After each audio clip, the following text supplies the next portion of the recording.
Welcoming one and all to the latest edition of the Gridiron Gallery podcast video series this time around.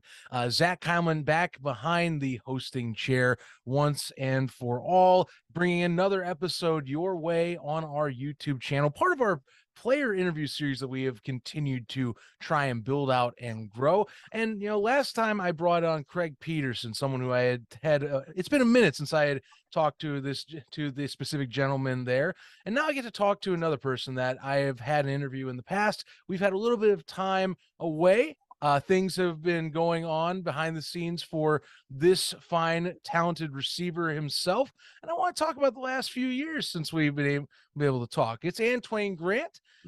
For those that you know, former Cincinnati Bengal, former AFL Atlantic City Blackjack, played for the Columbus Lions, played for the Albany Empire. Twain, as they call him. Welcome aboard to the show once again. It's been a minute. Good to have you back on, my friend. How you doing? Good. Thank you for having me on, man. It's been a pleasure, man. And I'm just ready to unwrap and just unwind and talk about some of these things that's been going on. But all's been well, to be honest. All's been well. Nice, nice. Well, I mean, look, I definitely want to hit on especially the NAL years you've been having last two seasons. Last time we talked, we were just discussing about your Rookie of the Year campaign with Yeah, the Atlantic City Blackjacks, kind of talking about other opportunities that were on the horizon. And this was all before kind of the craziness in our own world with some of the yeah, pandemic issues that hit the football yeah, scene.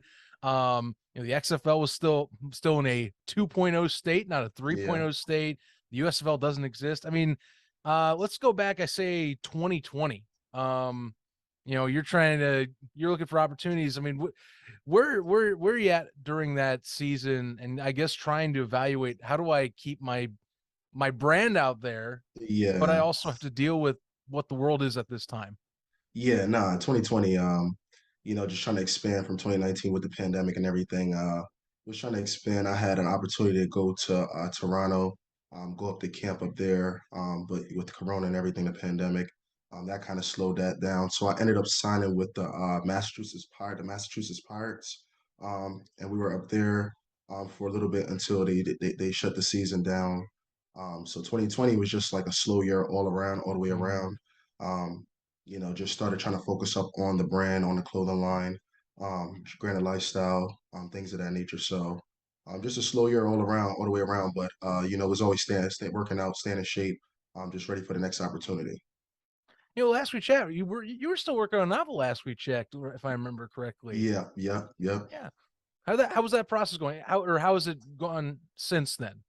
Since then, it's been slow, but I'm still working. Everything's a work in progress. So as long as we're making progress, that's all that really matters. Yeah, absolutely. No, I was going to say this is a lot of catch up for me too. Yeah. No, you're It good. has. I do want to stress to people, it has been a minute since we've gotten to kind of sit down and chat together like this, and I'm very, very happy we're getting to do so.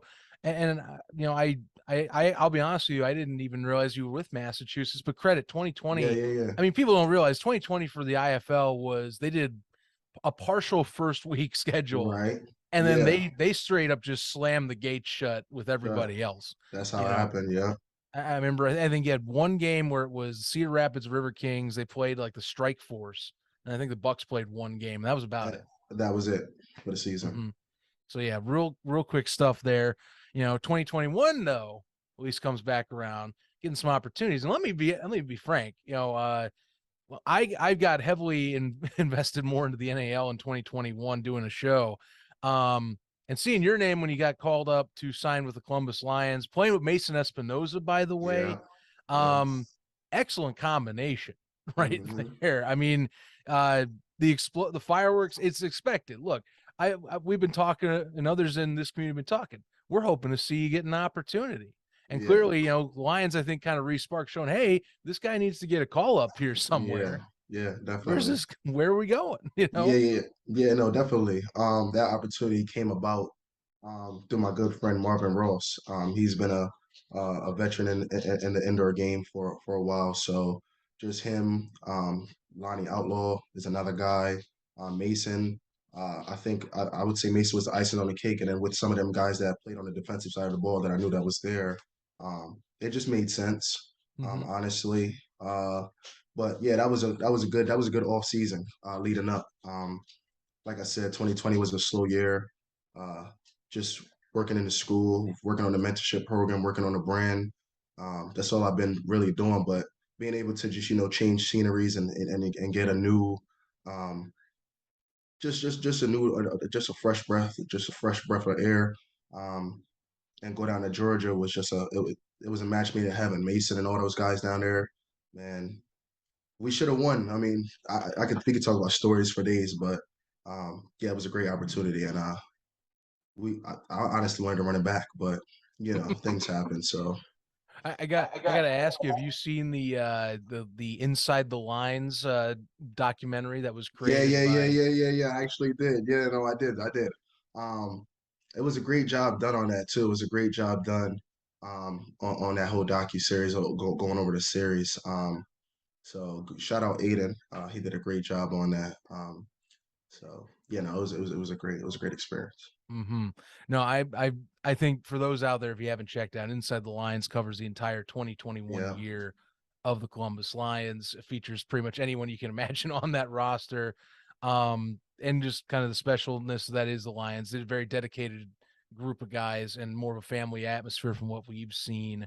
Um, and look, you've been in the NAL. You did 2 years back to back here. I know your stint with the Empire was a little short, and I would like you to get into that. yeah, But I mean, just to kind of give some platform here, you know, the the indoor scene, I know this, and I know players know this.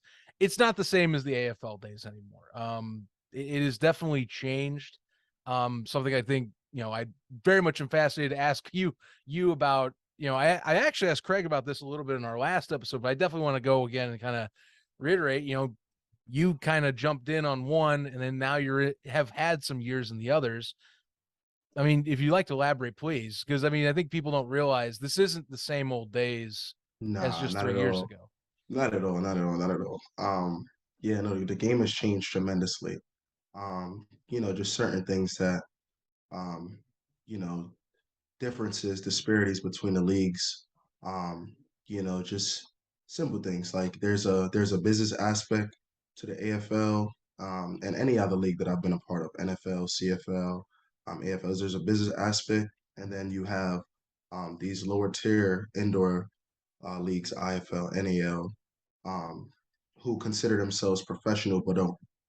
I do not believe that the business is conducted or sought out in good faith for to be considered a business or considered professional, to be considered, doing things, with a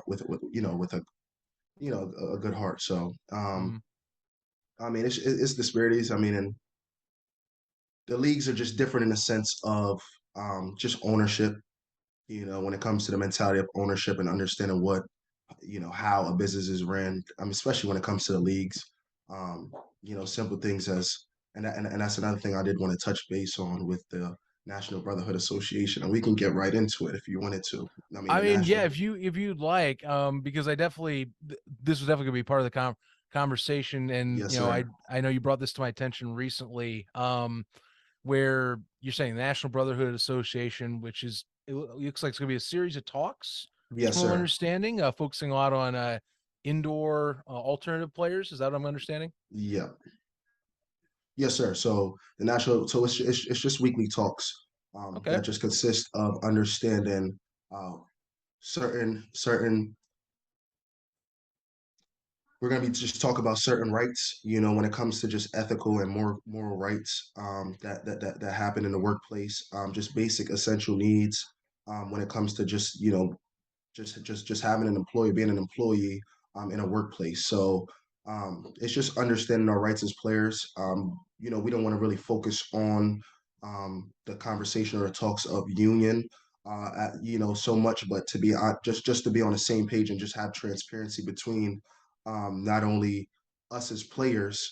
Because there is a discrepancy, like there's a disparity when it comes to contracts and things of that nature, and there's certain terms that us as players we would like to come to when it comes to have a conversation with the owners or the coaches or management. Just have a conversation of being transparent, just all the way around.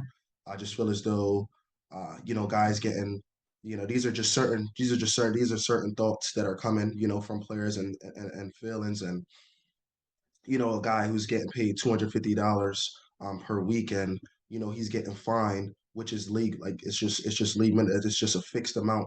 I believe it was like $100. That's half of his game check. That's almost 50% of his game Right. check. So things of that nature, and just having certain stipulations, certain parameters in place to just protect us as players.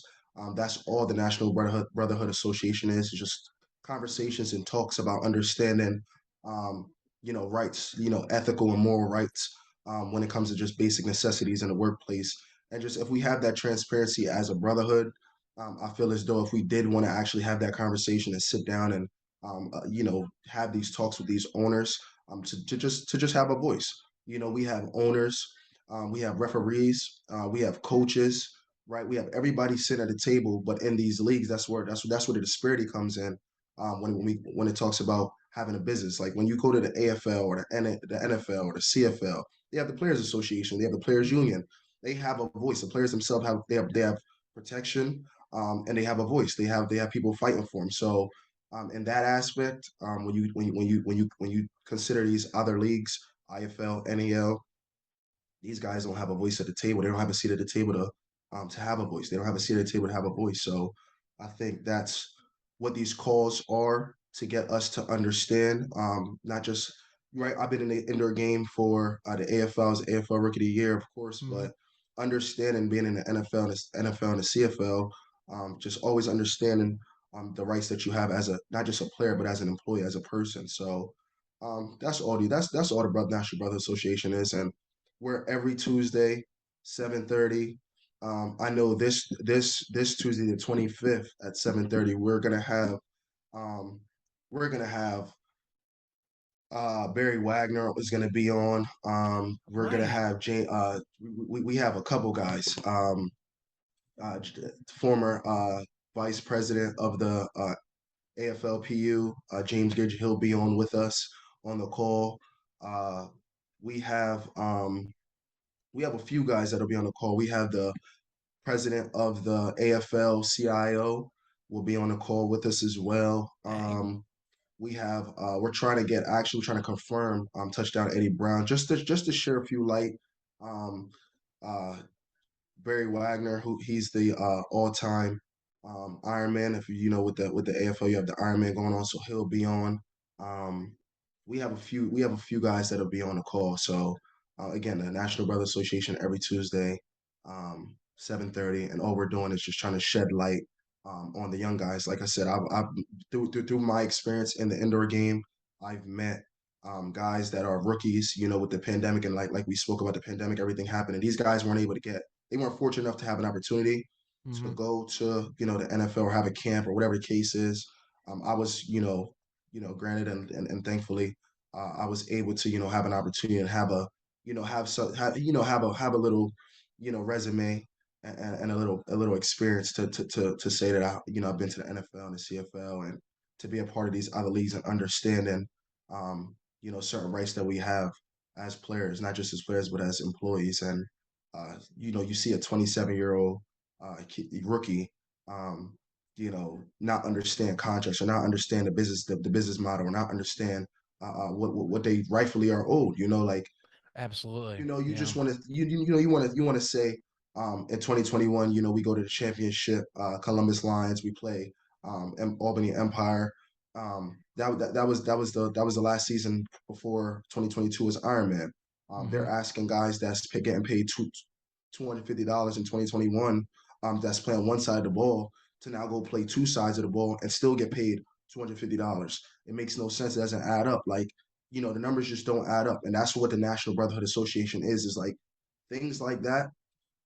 We There's too many things that are being done that these leagues and these owners are being, they're not being held accountable for anything. So it's like us as players need to have a voice so that player can say, well, hold on, I have a question, I have a voice, I have something that I want to, you have a voice, you want to get something off your chest, and you go rightfully so. So you want to just have these talks. You just want to have these talks and have transparency all the way around. And I mean, that's just essentially what National Brother Association is. So So these are more So this is going to be a continuing speaker series, just kind of you're All going off to season. educate. So all off season. We're going all off season. Players right now are, they're signing their contracts, everything, just understanding everything. So we're gonna get into the talks online. We'll get to the talk on the calls, and anybody Sure. that's interested or like I said wants to just just have some knowledge going in to the season. Jump online, jump on the call. Join in. Nice. Well, we're you're talking the call, so I'm assuming you're going to distribute a link to this, or There will be a link that goes out for Zoom. Every Monday, the Zoom link comes out. It's sent out to everybody. It's dropped in. We have like a group chat. It's dropped in the group chat, okay. and all are welcome to join in. All right, nice. I mean, like I said, you took kind of the words out of my mouth. Some of the special guests on the flyer you already rattled off. I mean, between talking about rights for say players and workforce, or talking folks that have kind of lived the game. Like say a Barry Wagner. If you get Eddie Brown, that'd be ecstatic. I mean, those are two legends in their own right in the sport that Yes, you're sir. getting on there as well. So I definitely I see the emphasis on this. And I do want to add on to this that yes, there is the indoor arena game. It does unfortunately have a ways to go to build back up. Yeah. It does need a little bit of awareness for that. These talks definitely help. And I think that people should I think people more and more should say, hey, look, you know, keep in mind this is how much a player is making. Like inside the lines, like I not only talk about that as like a highlight of the season, but they actually highlight that as well. And that was before, as we're talking before Iron Man pay, which hasn't really changed too much. They took the cap away, but Yeah. I feel like I know that still is going to be a hot button topic of Yes, discussion. sir. Yes, sir. Um, Personally, I'll say this here. I do I do hope the standard medical practices and things have been kept up at least.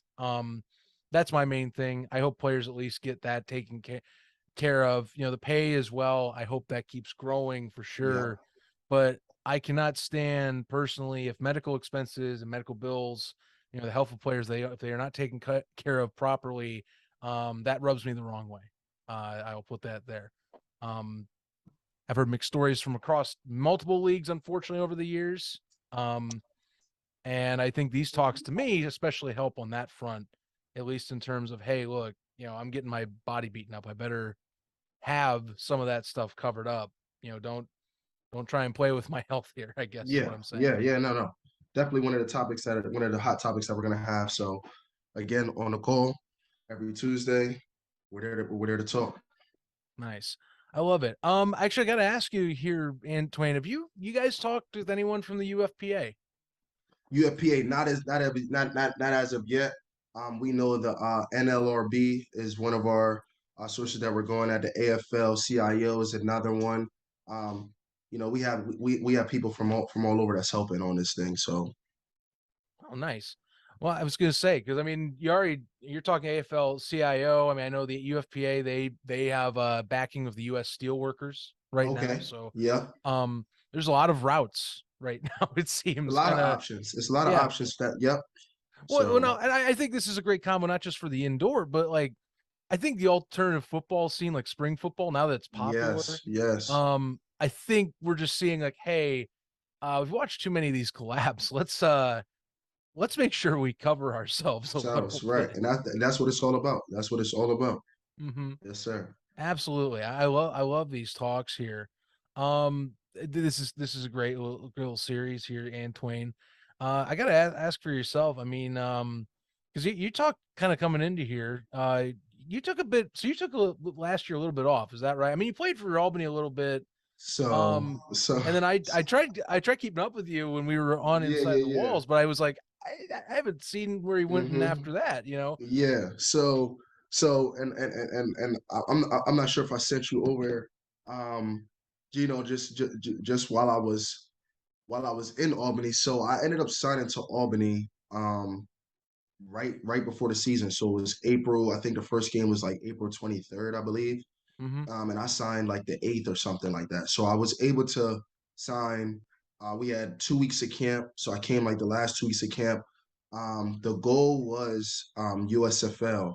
Right, right. I was prospect, so I was implemented into the draft pool. Um, and then but things just happened, so it was a matter of Albany was a good plan B, so I signed to Albany. We had just lost to them the year prior. I wanted to stay close to home. Like I said, in 2021 um, I was building like my brand from Mm-hmm. 2020. I was building my brand. I had a mentorship program, the Iowa Granted, Granted Lifestyle Iowa mentorship program. I was building that a little bit, working in the school with the kids. So I was building rapport, coaching over at the high school, things of that over at my alma mater. Was over Okay. there. So I was pretty much in the, in the school district with the kids, and wanted to just stay close to home. So signed into Albany, going up to New York, which is right, 4 hours away. It wasn't bad at all. But signed to Albany. Yep, went up there. The 21st or the 8th game was on the 23rd.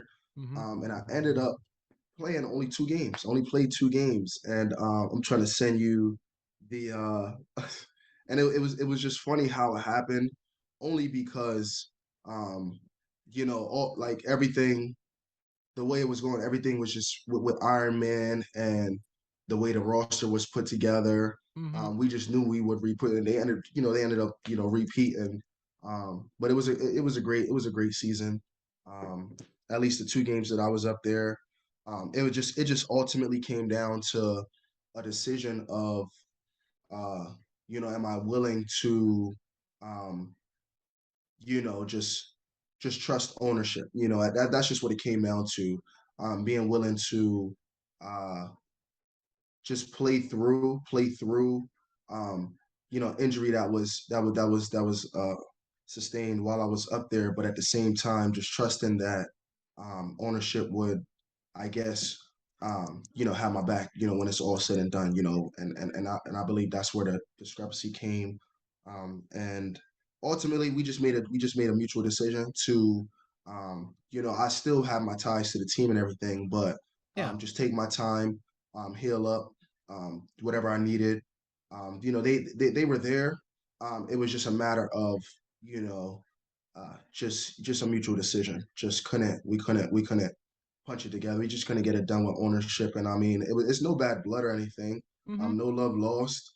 Sure. Just from, again, the talks that we're having in the National Brotherhood Association, how it all ties in, is just understanding your rights not just as a player but as an employee. And um, again, it's football. It's indoors. It's a season that I definitely would have wanted to be a part of. Um, but if the business model and the business and things of that nature are not there, um, you know, I have my integrity. I have my things that I have to stand on certain things. And again, we made a mutual decision. There's no bad blood. I would have loved. I would love to be back in Albany. If everything was, just on the up and up, and there is more Right. transparency, things of that nature. But these conversations that we're having is for us to understand our rights as a player, not just as a player, especially if we're considered professional athletes. If we Mm-hmm. can't get basic necessities, um, as to be considered a professional athlete, we can't get the basic necessity in the workplace. Then what are we really doing? And that's just kind of where I stood with it. But I have a few highlights where I'm sure I sent it over so you'll be able to check them out of the two Mm-hmm. games. But I was fortunate enough to play in, we went to first game was versus Carolina. We ended up losing by 8, I believe, or two, or something like that. I think we lost by Yeah, 3. it was a. I would say week Close. one. It was a tight loss. I mean, Tight, Mike yeah, yeah. It was Faithful. it, it You was tight. know. Yeah, Mike was up there. A couple of my guys, man. I remember, yeah, man, and we had a great game. I ended up coming Mm-hmm. out. I believe I scored 3 touchdowns. I had like 9 catches for like 133 yards. Game week one. It was looking like it was going to be a great season, right? And then week two, we go down to Jacksonville. I go and I give another 9 catches, Yeah. 133 yards, 2 more touchdowns. So it's like, okay, okay. I mean, I ended up leaving that game. I did sustain I had a my knee. I had hyperextended my knee, so Oh, yeah. it was one of those things where it's like, hey, coach, let's just like take care of this. Let's jump on it. And just from a business standpoint, we just weren't on the same page. And Mhm. from there, it was just like it wasn't. I wouldn't call it a standoff, but it was more so like it was a waiting game. So the waiting happened, and from there, um, you know the we just weren't we couldn't see we weren't on the same page anymore, and it just that's how kind of things played out in Albany. But no, it Yeah. was a great time up there. I had a great time up there. I know it was a lot of things that was just like, well, what's going on with Grizz, or what happened, man? He was over here with us and with Albany, and yeah, I just I wish things would have went differently. Would it think we could change things, but it is what it is. I'm still out here. I'm still working out. I'm looking for the next opportunity.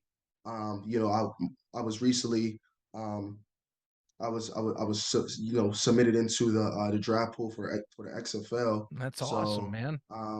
that's another opportunity that we're Yeah. looking forward to having and doing. Um, but yeah, man, yeah, man, that's just where I've been at. That's where I've been at. That's where Grizz has been at. Well, hey, no, I mean, look, there's one thing I know from last time we talked. You got plenty of stuff going on outside of Yeah. football too. You know, I definitely I definitely know you keep yourself busy, keep Yes, yourself sir. busy, and I love the grind one way or another. I was honestly, I think a lot of us, a lot of us in the indoor scene were when we saw you in the USFL draft, we're really hoping like, come on, Yeah, yeah, pull yeah. that name card, get him in there. It's gonna be Yeah. the same way with this one. Come on, pull the name, get him into the XFL or something or free agency, sign him on in the Something. USFL. You know, with this guy's good. We've been saying this for 3+ years now. Yeah. He can perform at the top level. Yeah. So we're still rooting for you out there, man. I mean, I'm glad to hear, you're getting healthy, you got everything at least sorted out. And like I said, I love the little talk. I love the, I almost said little, that sounded, that sounded like Nah, demeaning. It you're good. wasn't. But no, I love the conversation series here. And again, it just continues, I think, the rest of like this movement going on where it's Yes. like, we know these again, I stress, we know these opportunities are available.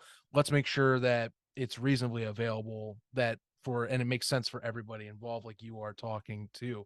Actually, this is one thing I want to bring up because I think you're with us. You saw this, the IFL XFL partnership. There you Now, go. in terms of your relationship standing here, I know there's some stuff still flying around about it. There's been Yeah. words of possibly a draft in terms of exempt Yes. contracts. I mean, how does that help in terms of the conversations of like here and now with Yeah. you guys? Yeah. So as far as that goes, um with the talks that we're having, I mean, they're completely separate. But Sure. um, I would say those talks have the partnership. It just gives us just a larger platform to voice our opinions, right? That's all it is. It's just giving us a larger platform. That partnership does nothing besides gives us, like if you like really look at it, the way of our game is going streaming. So Mm-hmm. the partnership with the IFL and the XFL, it's just giving us a larger platform. But just understanding like we don't necessarily need a TV deal. We have social media. We have another outlet being the XFL. It's just more platforms, just giving us more, and that's where the conversations come from. Having Yeah. transparency all the way around, not just with the indoor game IFL, now going over to the XFL. So just having that transparency, knowing like from a business model what they should be doing and things that's it. That's all we can ask for as players. I mean, I think they have a 16 game season schedule now. I seen the IFL and I think the NAL has another 14 game. They just Yeah, dropped yeah. theirs 14. 14. And this was a night. Here's one thing that I'll say last year I find crazy. Um, and I think this was no matter what show I'm on, I found this crazy was that you had teams playing 14 straight weeks Ironman with no Yes. bye weeks. Yes. Yes. I will go on record either one of my shows saying that was insane. Yes. Um, so yeah, glad Certain I'm talks. very happy that built-in bye weeks were put together this year Yeah. because Yes, sir. that's such a beating. I mean, I talked with guys from the Cobras who got to the championship. I'm like, I'm glad you got that first round and they Yeah. gave a bye week at least for the playoffs because man, going 15 straight 15 weeks. weeks, 15 straight Mhm. weeks. Iron Man, no. no bye weeks. It's just certain parameters have to be set, and certain things have to be talked about. And National Brotherhood Association is it's just a call where we want to get on and just have transparency, just taking what is the best possible step, the best possible solution, and what's the next steps that we're going to take moving forward as a brotherhood. Right, we are a brotherhood, Right. so just having one voice, sitting at the table and being able to be on the same page, to have that one voice, to voice some of our opinions and some of our terms, and we'll have the talk. So like once we're able to have a seat at the table, we have a voice and negotiations, and we'll start talking. We'll start having those conversations then. I'm looking to see where this all goes. Definitely going to be keeping touch base with you for sure. And, Yes, sir. even, and besides these conversations, just solo, there are people rooting for you, man. Like I Yes, said, we sir. know how talented you are. We're looking forward to see wherever the next step is for you. Hopefully it's back on the field as well as Yes, what sir. you're doing here with the National Brotherhood Association. But Twain, great to catch up, man. Yes, sir. It's been too long. I'm glad we got to have a little talk here. Glad I've been on, man. Thank you for having me on, man. Thank you, And Zach. last thing before I do go, if you want, just so it doesn't get lost in the shuffle, kind of reiterate here. Talks Tuesdays right now, starting the 25th of October is the first of many going on this off season. Correct? Yes, Every sir. Yes, Tuesday, sir. Every 7:30 Tuesday, Eastern. 7:30. Every Tuesday, 7:30 Eastern time. We'll be on National Brotherhood Association every Tuesday. The Zoom link will be dropped on Mondays on my social media. You can check me on Instagram, Manny 3_C3. Or if you guys want to follow it on Twitter, I drop the link on Twitter as well every Monday. Twitter is at Twatch Greatness. You guys can jump on the call. And again, it's all about transparency. So You hear them, man. Hit the follow, hit the notification bell so you can see when that bad boy drops, and then click the link. Jump on in, learn some things, have a yes, sir. conversation, or listen to the conversation if you want to. There's some even if it's say you're on the for some reason you're on a different side of the scale for this. I don't know why, but say that. Look, there's some pretty high profile people. I'd tune in just to hear Barry Wagner or even someone from the AFL-CIO. I mean, that Yep. having the president of that organization alone, I think James that's Barron. It's a whole mm-hmm, bunch of guys that'll be on. So right. definitely jump on. Yeah, tune in. I'll drop the link in this episode here. We'll share it on our own Gridiron Gallery pages as well. Dwayne, thank you so much. Yes, Wishing you sir. the best. It's been a pleasure. Very much. Appreciate Thank it, you very Zach. much, guys. And everyone, catch you next time. See you whenever we get back on. It's kind of whenever these days. But hey, always glad to have a new episode of Gridiron Gallery. Stay tuned.